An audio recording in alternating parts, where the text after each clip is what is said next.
आई साहेब हो. अहो झोपू द्या की माणसाला काय केलं हे असलं चालू काय उद्या कपड्यावर जायचं शॉपिंगला रोज जायचं शॉपिंगला ऑनलाईन तेवढी आणि ती काय म्हणते त्याला नरकड करता गाजलंय काय म्हणली जरा काढ तुमच्या काढू काय साड्या आतल्या मग काय फेक माझ्याकडे बाहेर हो पिकती मग ही कोण नाही कशासाठी काढलं हे असं काय बोलत नाही म्हणून लय भांडायचं रे लागलाय काय आता कपाट उघडलं की फार जातात बोकांनी मग काय करायचंय कोणी ठेवा येत नाही का ते किती आहे ते पॅन्ट आता मोजमाप काय किती इथं ढिगारा वेगळा तिथं ढिगारा वेगळा त्या खुर्चीवर वेगळा आणि त्या रॅकमध्ये वेगळी जायची मग ठेवा येत नाही का रोज धुवून माझ्या हाताचं पाक कान पडायला लागलं म्हणून रातच्या बारात माणसाला झोपू बी द्यायचं नाही हे पॅन्ट ते कुठं घालायचंय का मग?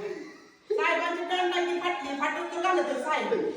फिरायचं तसं रात्रीच्या 12ला कपडे घेऊन दुसऱ्यांच्या झोपा मोड करायच्या अगं तुला काय काय ना दिवसभर मी ही व्हिडिओ काढ ती व्हिडिओ काढ मी आला चहा करा ती आले चहा करा आणि तिथलं त्या किचन मधला आवरा बाहेरचं बघा मग काय करायचंय कुणी येतंय का? आम्हाला झोपू द्या तशी तन करू नका कपडे बघून आम्हाला झोपू द्या मी आता अजिबात तुम्ही दोघं तर ते कुठं गेला शॉपिंग करायला की तुम्हाला पुस्तक कधी आणते